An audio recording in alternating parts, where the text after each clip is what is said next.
Hey everyone, and welcome back to The Explainer. Today, we're going to crack the code on a topic that literally affects every single one of us. We're looking at exactly how hackers break into our digital accounts. Now, we hear about data breaches constantly, right? But today, we're stripping away all that mystery to look under the hood at the two absolute most common methods hackers actually use to steal your passwords. To really wrap our heads around this, I want you to just picture your password as the combination to a massive, heavy-duty physical padlock. You've locked away all your most valuable digital possessions behind it, your bank details, private emails, your whole identity, really. Now, a digital thief wants in, but they obviously don't have the key and they definitely don't know your combination. So how on earth do they get that lock open? What are the actual mechanics of guessing a secret that's supposed to be known only to you? Well, let's dive right in. Section 1. Unlocking the Hacker's Toolkit. When a cybercriminal is staring down your login screen, you gotta remember, they aren't sitting there typing manually. They rely on highly sophisticated, completely automated software. And the first really heavy-hitting tool in that kit is a brute force attack. Imagine a thief standing in front of a locked door, holding this impossibly massive keyring that has millions of keys on it. Instead of trying to cleverly figure out which key is the right one, they just systematically try every single key on the ring, one by one, without stopping, until that door finally clicks open. In the digital world, a brute force attack uses software to automatically and relentlessly test literally every conceivable combination of letters, numbers, and symbols. It's honestly the sheer robotic persistence of this method that makes it work. Let's say your password is a simple 4-digit PIN. The computer isn't trying to outsmart you, it just starts right at 0. Step 1, 0000. Step 2, 0001. Step 3, 0002. It just marches forward without a second thought all the way to 9,999 if it has to. It tests every single possibility, zero exceptions. It is completely unyielding, highly methodical, and perfectly tireless.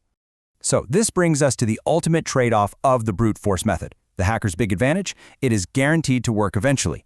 If a computer tries every possible combination in existence, it will absolutely hit the right one. But here's the hacker's massive disadvantage, sheer mathematics. If you use a long, complex password, the number of possible combinations absolutely explodes into the trillions and beyond.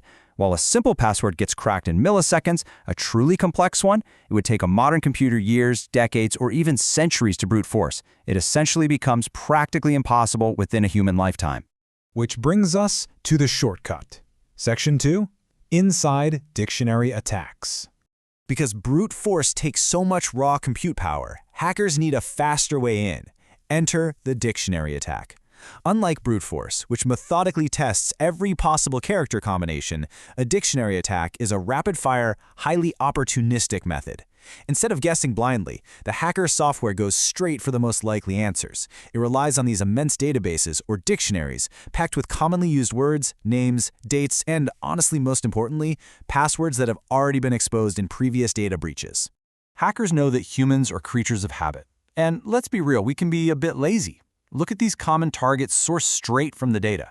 You've got 1, 2, 3, 4, 5, 6, literally the word password, keyboard walks like AZERTY, or super predictable combinations like Soleil 123, which is French for sun, Hockey 2026, or Bienvenue. Hackers use these massive databases filled with these highly predictable choices across multiple languages to score incredibly quick hits. They aren't trying every combination, they're just checking to see if you used a cliché. So what's the trade-off here? Well, the advantage of a dictionary attack is sheer speed. It is lightning fast and terrifyingly effective against weak habits. A hacker can test millions of known common passwords in literally seconds. But their disadvantage? This method completely and instantly fails if your password is truly unique. If your secret code doesn't appear on their master list of commonly used words or leaked data, the dictionary attack just hits a brick wall. All right, let's put them in the ring together. Section 3. Head-to-head. Compute power versus bad habits. When we break it all down side by side, the contrast is pretty fascinating. On the left, you've got brute force. Its method is to try absolutely everything. Because of that, its speed is relatively very slow, but its target is any password, given enough time.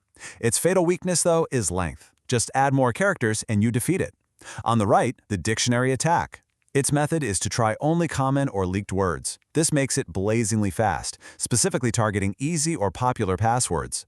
But its fatal weakness? Uniqueness. If you aren't predictable, the dictionary attack is totally useless. Simply put, brute force relies on immense computing power, while dictionary attacks exploit human predictability.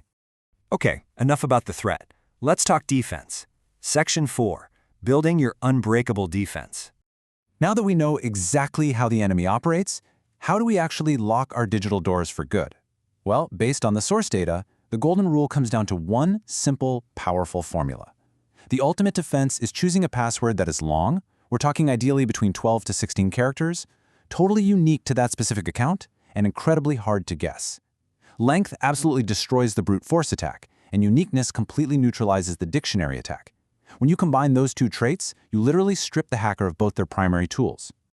Let's look at what this actually means in practice. A weak password, like Canadians123, is short. It uses a popular sports team and a super common number sequence. A dictionary attack is going to crack this instantly. But look at the strong alternative, a passphrase like Les penguins aiment les chocolats 42, which translates to penguins like chocolate 42. It's pretty funny, sure, but a quirky, long phrase like this is a hacker's absolute worst nightmare. It's way too long for a brute force attack to guess in this century, and it's far too bizarre and original to ever exist in a hacker's dictionary database. It beats both methods simultaneously. Now, you don't actually have to memorize a dozen different quirky phrases about penguins for every website you use. To make your defense truly bulletproof, you want some extra armor.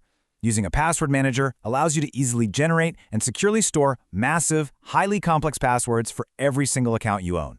And by enabling multi-factor authentication, or MFA, where you need a text or an app notification to log in, you ensure that even in the incredibly rare event a hacker somehow gets your password, they still can't get through the door without holding your physical phone.